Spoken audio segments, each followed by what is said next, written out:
नमस्कार साथियों। औद्योगिक रिलेशन में, इंडस्ट्रियल रिलेशन में हमारा प्रेम, पीएनएम और जेसीएम पहले पूरा हो चुका है। पहले प्रेम पूरा हो चुका है।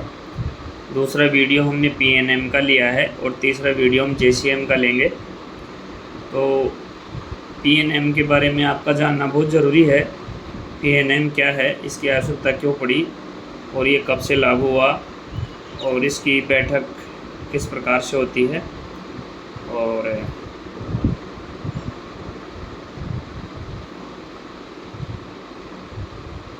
यूनियन के कितने सदस्य होते हैं और इसमें जो मदों की संख्या, आइटमों की संख्या कितनी रखी जाती है, ये सब आपके बारे में जानना ज़रूरी है। तो चलिए हम शुरुआत करते हैं। सबसे पहले ज़रूरी क्या है कि पीएनएम क्या है। तो पीएनएम एक स्थायी वार्ता तंत्र है जो कर्मचारियों और प्रशासन के बीच होता है, यानी कि कर्मचारियों में मधुर संबंध बनाना और जो कर्मचारियों के जो विवाद के मुद्दे हैं उनको सुलझाना। पीएनएम के थ्रू उनको सुलझाना। जो कर्मचारियों के विवाद होते हैं उनको पीएनएम के ज़रिए सुलझाया जाता है। तो ये जो पीएनएम की बैठक है वो पीएनएम के द्वारा ही इसका संशोधन किया जाता है और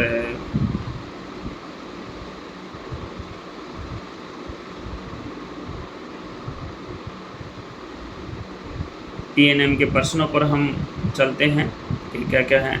और पीएनएम की जो स्थापना हुई थी वो 1/1/1952 में श्री वीवी गिरी द्वारा की गई थी और इसका पूरा नाम है जो स्थायी वार्ता तंत्र है, अंग्रेजी में बोले तो परमानेंट नेगोशिएशन मशीनरी। तो पीएनएम से संबंधित किस प्रकार के प्रश्न आते हैं वो इसमें आपको ध्यान रखने वाली बात यह है कि देख लेते हैं इसमें से 1 या 2 प्रश्न बनता है और इसकी बैठकें डिवीज़न लेवल पर, हेडक्वार्टर लेवल पर, जोनल लेवल पर किस हिसाब से होती हैं, कितने महीने में होती हैं, ये सब हम प्रश्नों के ज़रिए जानेंगे। तो इसके अध्यक्ष कौन होते हैं और सचिव कौन होते हैं। तो सबसे पहले हम अगर डिवीज़न लेवल की बात करें तो ये हर 2 महीने में 1 बार होती है, साल में 6 बार होती है और इसके जो अध्यक्ष होते हैं वो डीआरएम साहब होते हैं। वर्कशॉप लेवल पे सीडब्ल्यूएम होता है और जो सचिव होता है वो डीपीओ या सीनियर डीपीओ होते हैं। उसी प्रकार हम अगर हेड क्वार्टर लेवल पे बात करें तो वहाँ पे अध्यक्ष आपके जीएम महोदय होते हैं और सचिव की बात करें तो पीसीपीओ होते हैं। और जैसे रेलवे बोर्ड लेवल पर बात करें तो अध्यक्ष आपके जो इसका अध्यक्ष होता है वो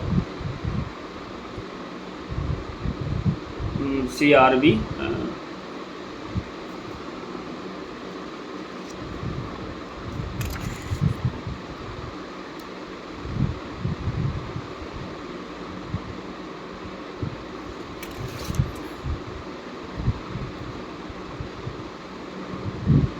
जो मेंबर स्टाफ होता है वो इसका अध्यक्ष होता है और सचिव होते हैं जो डिप्टी डायरेक्टर एस्टेब्लिशमेंट होते हैं, उपनिदेशक स्थापन। तो चलिए प्रश्नों के बारे में हम जान लेते हैं क्या क्या प्रश्न महत्वपूर्ण इसमें पूछे जा सकते हैं। तो पहला प्रश्न है, इसमें सीरीज में 17वां दे रखा है, अपन पीएनएम का पहला ही मानेंगे। तो स्थायी वार्ता तंत्र पीएनएम की स्थापना कब हुई। तो पीएनएम की स्थायी वार्ता तंत्र पीएनएम की स्थापना 1/1/1952 में हुई श्री वीवी के द्वारा। पीएनएम का पूरा नाम क्या है। तो पीएनएम का पूरा नाम स्थायी वार्ता तंत्र है, अंग्रेजी में इसको परमानेंट नेगोशिएशन मशीनरी कहा जाएगा। यह दोनों मीडियम के लिए साथियों, इंग्लिश मीडियम वाले इंग्लिश मीडियम में प्रश्न पढ़ सकते हैं और उत्तर जान सकते हैं और हिंदी मीडियम वाले भी हिंदी में पढ़ सकते हैं और जान सकते हैं।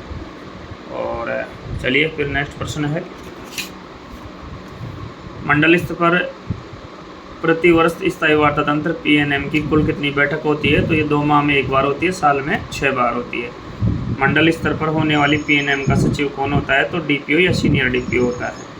मुख्यालय स्तर पर होने वाली पीएनएम के चेयरमैन कौन होते हैं। तो जीएम होता है और सचिव होते हैं जो पीसीपीओ होते हैं। पीसीपीओ की फुल फॉर्म होती है प्रिंसिपल चीफ पर्सनल ऑफिसर, जो कि हेडक्वार्टर में बैठता है।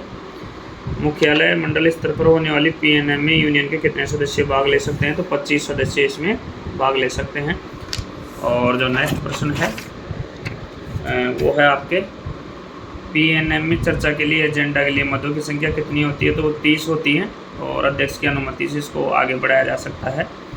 स्थायी वार्ता तंत्र पीएनएम की बैठक का उद्देश्य क्या है? तो संगठित श्रमिकों से मधुर संबंध बनाए रखना तथा प्रशासन के बीच निर्माण विवादों को सुलझाना, ये पीएनएम का मुख्य उद्देश्य है।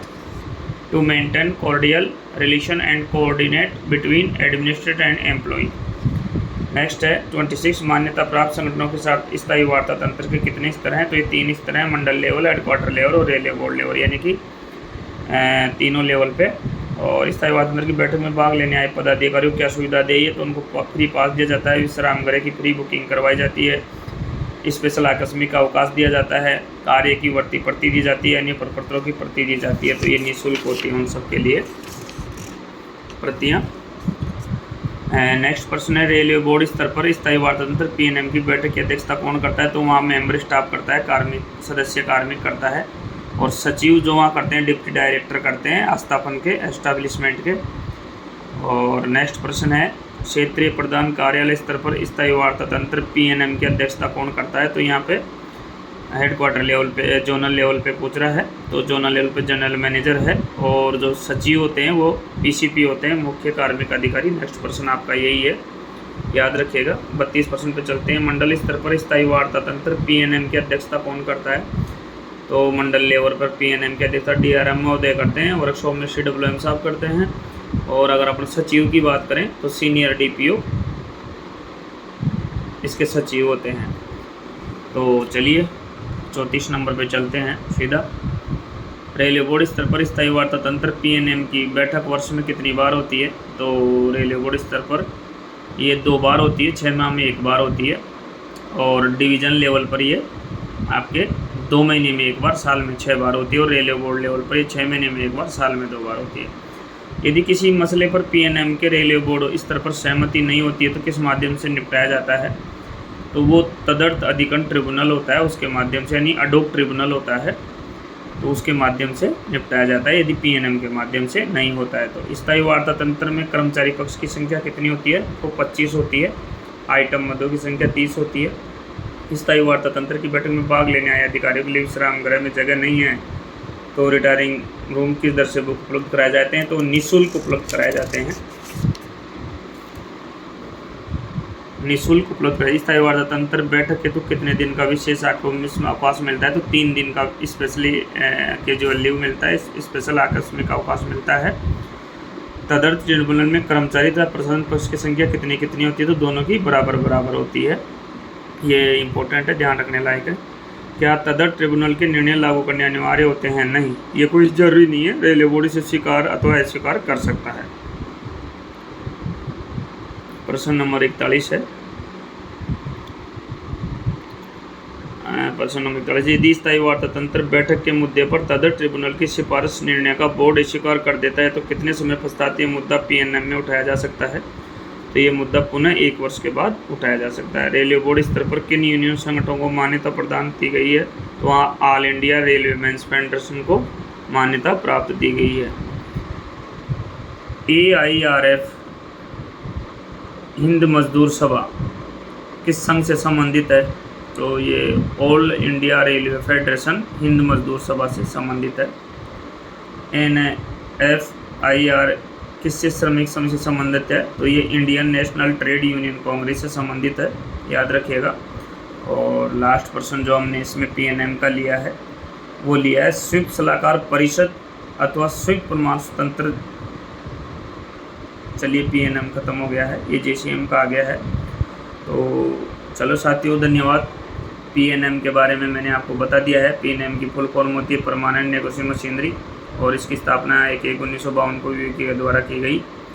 ये चीज़ें आपको ध्यान रखना है। और इसका मुख्य उद्देश्य मजदूरों की और प्रशासन के बीच में जो समस्याएं हैं, मुद्दे हैं, उनको सुलझाना होता है। तो ये आपको ध्यान रखना है। Thanks for watching this video. Next video में लेके आएंगे JCM, तब तक के लिए आज्ञा दीजिए, नमस्कार। ठीक है साथियों।